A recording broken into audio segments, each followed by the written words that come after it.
Welcome to another episode of Behind the Catch Fence. I'm your host, David Hoffman. It's a very special episode 60 of the podcast. My goodness, it's crazy to say we've done 60 of these things. We appreciate your continued support and excitement for this show. Now, before I forget, make sure to go check out our latest shows with drivers such as Donnie Schatz, Tony Schumacher, Joey Logano, Kyle Petty, Lance DeWeese. Last week was with Colin Brown. Make sure to go check that out, and many, many more. Well, on today's show, we have 1995 World of Outlaws champion Dave Blaney joining us. While a lot of you may know Dave from his career at NASCAR and being defending Cup Series champion Ryan Blaney's dad, Dave has churned out quite the career on dirt. He's won the Chili Bowl Nationals, and he sits 8th on the World of Outlaws all-time wins list. And that's pretty darn impressive. So with that, settle in, sit back, relax, grab your favorite snack, maybe some candy corn. I've never eaten that kind of stuff, but if that's your thing, knock yourself out. Go enjoy this episode with Dave Blaney.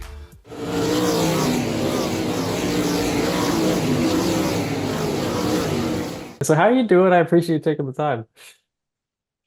No problem. Doing well. Good to hear. So what are you up to now? I know you're still racing kind of here and there with sprint car stuff, but besides that, you doing anything else or just kind of enjoy life a little bit? We have a little trailer business here at my shop. We build mainly restroom trailers. We build some other stuff too. Actually, we built a couple merchandise trailers for a couple outlaw teams, and our main gig though is restroom trailers. That's got Okay. me busier than I want to be, but it's okay. Oh, it's fun on the side. Well, Dave, I appreciate you taking the time. I want to talk a little bit about your career and obviously from World of Outlaws, sprint cars, and NASCAR, everything else. Obviously, your father, Ryan Blaney, as well, defending champ. So it's kind of going into it a little bit, just going all the way back to the beginning of, when you started to really realize that, hey, I want to be a sprint car driver or I want to be a race car driver. What was that time for you? Well, I grew up watching my dad, my brother and I, Dale. We watched our dad race the whole time growing up. I guess I'm a little older than Dale, just a year or two, well, year and a half. And I guess I was done with high school or close to done with high school, and he had his own car at that time. So we just got started a little bit, and it just took off from there. And he at that point he was driving a sprint car and a big block modified, so he just let me have the sprint car, and I never gave it back to him. You mentioned never giving it back to him. Was sprint car racing always this your number one goal, and or was there anything else sort of on your horizon at that time, and just coming out of high school and everything? I didn't have any. I mean, I wasn't expecting to be a race car driver. I was, like I said, watched my dad do it the whole time growing up, but it wasn't. I don't know. I think it was the same for my brother and I. We weren't just dead set on doing it, but it once we got going and got started, I think we felt like we were um, good enough at it to keep pushing along. So it's kind of how it went. Was there, or I guess, what was that point where you kind of realized, oh, okay, I could actually, make this more than just a little hobby here on the side? Well, my first full year was, I guess, 1982. That's a long time ago. And by the time 83 ended, we ran pretty well and won several all-star races back then in 83, my second year, and things were taking off a little bit. I guess I didn't know where it was going to go from there, but I definitely thought I was getting better anyway, whatever that meant.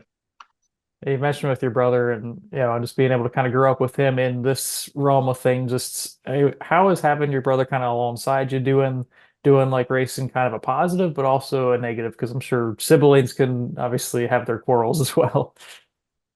Well, like I said, we were close in age, but it's strange how he went off to college to play basketball, and he was in professional leagues for a few years. So it was, oh man, I don't know, at least I probably had 6 years experience maybe before he ever even started.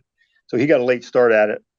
And by then I was racing on the road most of the time, where he started kind of racing around in our area. And so I didn't get to see him or help him too much, but then, yeah, he quickly got established and ran well. And we've probably raced more with each other in the last 5 years since we're both kind of old men, part timers than we ever did. How fun is that part been for you, just being able to kind of have that? I mean, you're almost kind of making up for lost time in a way with him being in college and the pros and everything before. It's good at this point. We just kind of play around and have fun and stay around home mainly. But yeah, when even when I ended sprint car racing, like my full time thing was maybe '97 was the last year, and he was, he had been won all-star titles by then and was starting to get with the World of Outlaws a little bit. So we both, but I think back then we never ran the same thing for a year. Like we never ran the Outlaws together for a year, or All-Stars or anything. We were separate most of the time as far as not racing each other all the time. And we were talking a little bit about, going into the All-Stars in '82 there. Just, I mean, you were still pretty young at that time. Just, I mean, how was that for you adjusting to being kind of on a national tour for the first time at such a young age? Yeah, it was different. My dad raced around our little area locally. He didn't do much traveling going out, but back then, not a lot of guys did do a bunch of traveling. But so yeah, it was for me. But when you're young and dumb and 20 years old or 21, you don't care. You'll do whatever. So I just dove in and see what we could do. And so never even thought twice about it. Obviously, before you know it, you end up on the World of Outlaws tour and competing with, Kinzer, Swindell, all these different guys. Just, I mean, it took a couple years for you to kind of churn out these, wins and championships. Obviously you won one championship, but kind of being in that contention, just why did it take a little bit longer to get that success, to find that kind of rhythm in your career with the World of Outlaws? There was probably three reasons. Steve Kinzer, Sammy Swindell, and Doug Wolfgang. Those are the three reasons I didn't have as much success as I thought I might. But no, those guys were really, really dominant at that point. So you can look at it a couple different ways. I came into this thing trying to beat these dominant guys, and it's tough to do. But they made me probably a much better race car driver than I ever would have been without racing them. So it was a challenge to say the least. Those guys were so good, so smart, and I'm a kid. I don't even know what I don't know, and it's tough to have success. And you just mentioned those three guys. I mean, as you're kind of a rookie, second year guy, I mean, was it frustrating, like in a way, or were they helpful at all during that time, or was this kind of a learn on your own kid type of thing? I don't know. There wasn't much interaction, honestly, between. Yeah, I was young and dumb, and they were the guys that won them all, and I was a shy kid. It wasn't like I went over asking for advice. It was just like I did watching my dad, learning from my dad how to race. You watch and you pay attention, and I did the same with them. You pay attention to what they do and how they do it, how they're having success, and you got to make it happen from there. But yeah, I don't know. I probably wouldn't change anything. They made you good. And obviously, right now we're going through the kind of another split with sprint car racing, with World of Outlaws, High Limit, all that fun stuff. Just, I know 1989 you went through it with with the World of Outlaws, the USA. Just, I mean, at that point in time, I think you went USA mostly for that. Just, and what was, I looking at that first off, what was the reasoning behind doing that instead of the Outlaws? For me, um, I I didn't have really any choice. The guy I was driving for at that point, and the people that were helping us, they were going to go that direction, the USA direction. So okay, whatever. I still tried to run as many outlaw races as I could. Um, I don't know as I wanted to upset the apple cart at that time, but you did whatever you had to do back then. Different. Well, it's happened a few different times than it's happening now, but it's just the way things go. And obviously, kind of going with that, what's your take on with what sprint car racing is going through right now? Is it the positive, negatives, or kind of like a in between, depending on the way you look at it, or what's kind of your outlook with it? Well, I think in the last several years, I think sprint car racing is bigger and better than it's ever been as far as just support, fan support, just everything, fan turnout, just the popularity. And I think the streaming services, Dirt Vision, almost made the sport worldwide, as far as who can view, and it's made a huge, huge difference. I'm just really impressed by how it's come along and keeps growing. And now this split, I can see ways that it could be healthy, and I can see ways that could be destructive. So hard to tell how it's going to turn out. Hopefully, there's enough fans and enough resources out there to support everybody until it gets settled, or maybe it doesn't get settled. Maybe it stays like it is. So it's a we will see thing, I guess. And I know one of the things I talked to Lance DeWeese the other week, he had mentioned, I think his big point was, they kind of took away the All-Stars and kind of the Ohio and kind of Western Pennsylvania for those guys to kind of left them out in the cold is what he had mentioned. Do you feel kind of like, because you ran with the All-Stars for a lot of years, do you feel that it kind of snubbed them, or do you feel it kind of the high limit kind of took the place of the All-Stars and it's all fine and dandy? Well, yeah, I don't know about fine and dandy, but if you look at it from the high limit guy's point of view, I'd say you buy the series to get a bunch of good dates that they had in all these big races. But then the other side of the schedule, everybody loses out on it. So I can see their point from it's a pretty good asset to have, but then it took a nice place to race for a bunch of people as well. So good and bad, things evolve. Sometimes it's good evolution, sometimes not. But like I said, there's good and bad to everything. We'll just have to see how it plays out. And obviously going back to your career a little bit, you finally, achieved that World of Outlaws championship in '95. Just what kind of clicked for you guys that year that kind of, was the spark that made everything work that year? Steve Kinzer went NASCAR racing. That was the big spark for us. No, uh, no, there was nothing. Honestly, there was nothing special about '95 for us. We ran okay. Steve wasn't there for part of the season. He came back and won more races than we did. Honestly, I think I ran the best in '96 and '97, my last 2 years, and I got beaten the points both years by Mark Kinzer in '96, I think, and Sammy Swindell in '97, and but beat Steve both those years in points. So no, we were competitive the whole time I was racing with Kenny Woodruff in that 5 and 10 car. We were in contention for the titles. Maybe 4 out of the 5 years we were close, or 3 out of the 5 we were close. But yeah, we had a good run there for a while. Kenny and I did, and we're pretty competitive. And when I kind of look at your career, you've obviously run with Kinzer, Swindell, all those guys, and now kind of the new age with the Donnie Schatz and Brad Sweet, all these guys.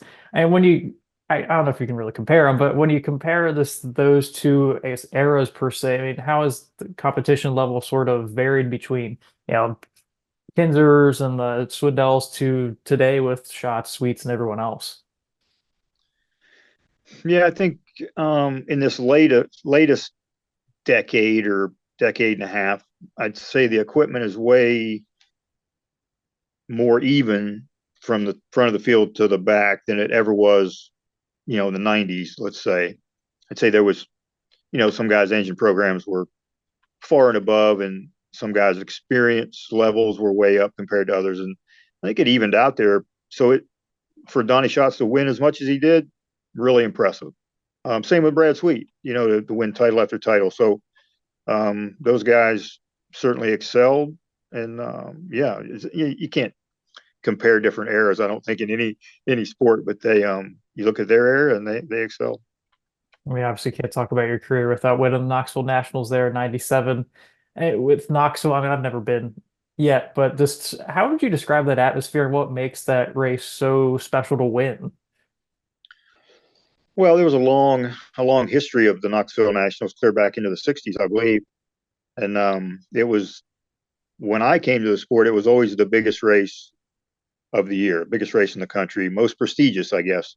I don't know about money back in the '80s, but it probably was more money, but prestige for sure. And it was a different kind of race weekend, I guess, than we're normally used to, as far as split field for the first two nights, and you gather points from qualifying heat race feature, and it was the most stressful weekend for sure, because any of those qualifying heat race feature, your preliminary night could set you back and almost kill your weekend. So it was stressful every time you went on the racetrack. You could make mistakes, and but there was a something big on the line. And yeah, I only won it once, which is a little bit of a regret. And it was close a lot of times, but that was a hard one to win. Obviously, on the doorstep of the Knoxville Nationals is obviously the Hall of Fame, the National Sprint Car Hall of Fame. You were inducted there. Uh, is thinking back on that day in particular, what kind of still stands out to you that you still kind of think back on? Because it's such a huge thing to be able to be a part of. Um, I don't know. Uh, I remember Kenny Woodruff was there, with my family, and I remember talking to Mark Kinzer went in with me, Bobby Davis Jr. I remember those two because I raced with them a lot, and so that was fun talking to those guys. Hadn't seen them in a while at that point, so that's the biggest memory of being there. But yeah, I mean, uh, I look back on it, and I didn't have that long of a sprint car career. It felt long when I did it, but I look back, and I think I ran less than 10 seasons like full time with the Outlaws. So I didn't run as much, maybe as, if I wouldn't have went NASCAR racing, I could have got another 10 years out of it probably. But anytime you can, get inducted into something like that, it's a heck of an honor, and makes you feel good, no doubt. And one thing I didn't know about your career just is that you had tested an IndyCar before. I think it was Phoenix and I think Homestead, something like that. And Yeah. I guess who was that with, and was IndyCar ever, I guess, a serious possibility? Because obviously, dirt guys, less open wheel guys, kind of at that time sort of were kind of migrated to IndyCar until Jeff Gordon and Tony Stewart obviously came in. Right. Well, this was the mid '90s, right? And that new IRL league was starting, and they were kind of targeting guys like me, short track guys, even dirt guys, to come be a part of that world. So I remember going to Las Vegas for it was like an IRL test, and they had a whole bunch of us there, guys like me, running kind of a test car they had. And I think I blew it up. I think it blew up while I was driving it that day. So I didn't run very much, and we all didn't run very much. But then I did have a good test with the John Menard team that Tony Stewart was driving for. And I don't even know. It was either in 96 or 97. I don't remember for sure, but went to Phoenix for several days. And yeah, that was an eye opener. It was a cool experience. And I forget what went on with it, but the NASCAR thing opportunity came along soon after. So that's kind of the way we went. But I think if I'd have kept pursuing it, could have ended up in a car at the IRL. Who knows if it would have kept going, but that was interesting times for sure. How was that car compared to a sprint car? I'm sure obviously the speed's a heck of a lot different, but what was was there, I guess, was there anything specific that was eye-opening for you with that? I remember coming away with it like, well, that was a big go-kart. That was kind of how it felt to me.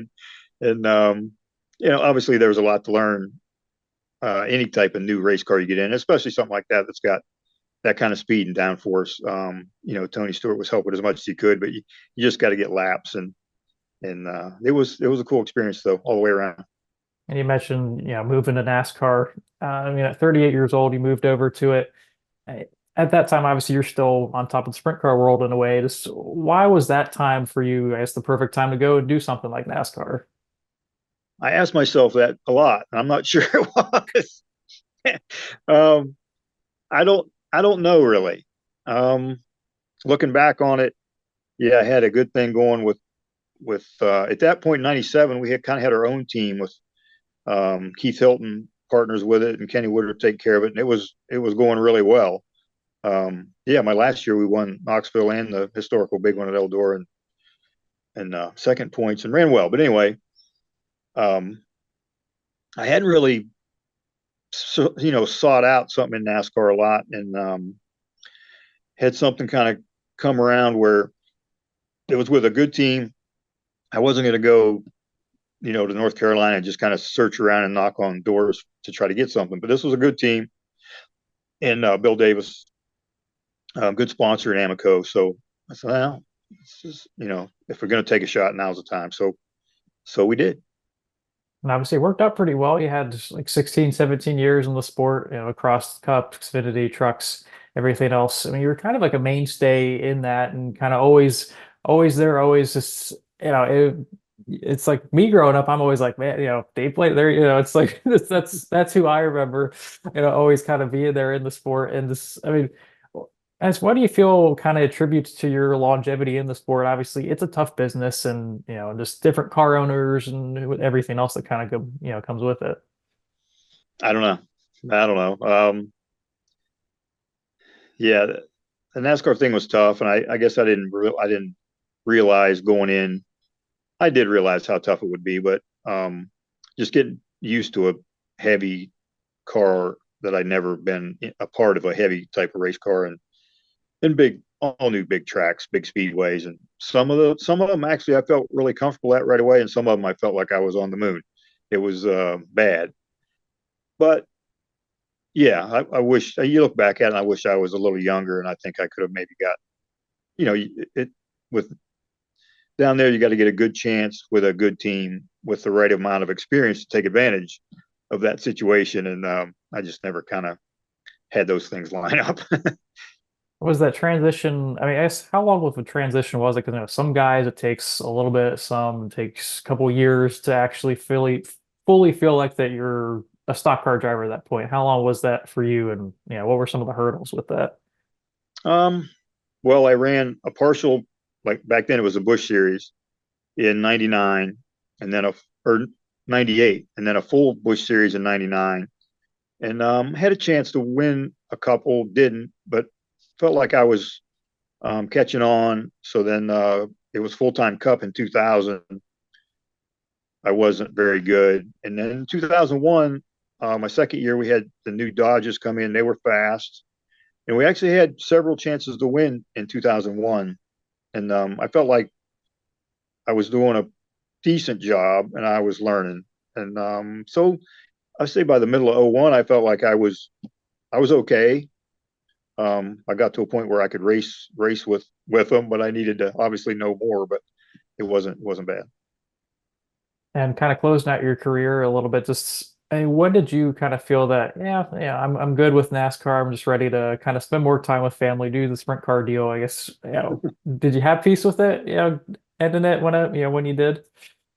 Oh yeah, I mean, I was driving for Bill Davis again in 2006, 7, and 8, and then his team shut down at the end of '08, and I probably would have just maybe not even run after that.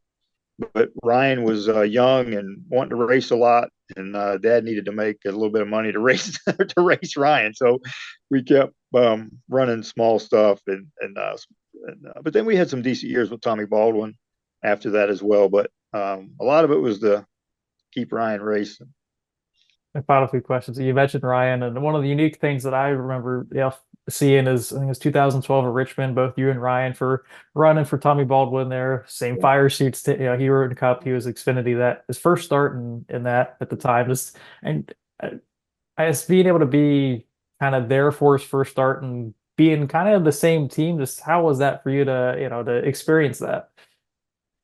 Yeah, that night was incredible. What he accomplished that night.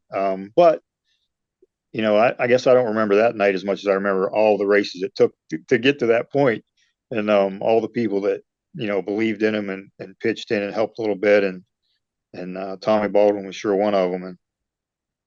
And yeah, he did some great things in our even our super late model when he was 14, 15 years old. I could tell he had the tools to go somewhere, and he got some good breaks, and when he did get opportunities, he took advantage of them every time. Now, last year he was able to cap off everything he's learned from you, everyone else, to become a Cup Series champion. Just with that day, last year, just I mean, what do you still kind of look back on? Because I'm sure that was just a really really proud moment for you guys. It was just a huge accomplishment for him. Proud of what he's been able to do and how much he's learned. I know, man, I don't know when it was. Maybe this last winter after the banquet. After that, he says something like, "Man, I can't believe how much smarter I am now than when I started." I'm like, "Well, yeah, that's how it goes. You better continue to get smarter too." But he's just evolved a huge amount, and that's the way it happens in Cup racing. You're around a lot of smart people, a lot of smart engineers, crew chiefs, everybody, and you got to pull your weight there. And he's doing a great job. And final question for me, just you're still racing. You won a World of Outlaws race 2021 there at Sharon Speedway. Uh, as you're continuing on, I guess what keeps you coming back after all these years? And is it just for the fun of it? What is it? Well, it's definitely for the fun of it. Yeah, I um I ran maybe 10 races last year, and I expect to run maybe about the same. And I'm an old guy, so I don't go to Eldor or Knoxville or something dumb like that. I go to little slick racetracks and try to compete, and I still have fun doing it. So, um, yeah, it's fine. Well, it's been super cool talking with you, Dave, and I appreciate taking the time and keep knocking them down and just keep enjoying life. It's been cool talking with you. We'll do it. I appreciate it. Thank you.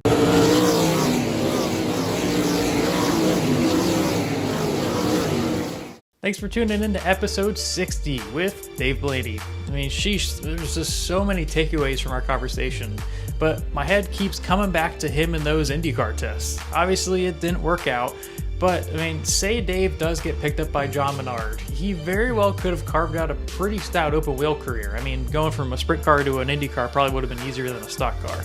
And of course, that might have paved the way for Ryan Blaney's future to maybe be in an Indy car instead. Obviously, these are all a lot of what ifs, but it's crazy to think one decision by yourself or someone else can alter a lot of things in life down the road. Well, that's all the time we have for today's show. Make sure to like and subscribe for more interviews and content on the way. Trust me, we got a whole boatload of stuff coming. Oh yeah. And be sure to follow us on Instagram and Twitter @BehindCatch as well. That was a little awkward pause. Had to keep you guys in tune. Thanks for watching. Have a great rest of your day. Have some fun watching some racing this weekend, and I'll catch you guys later.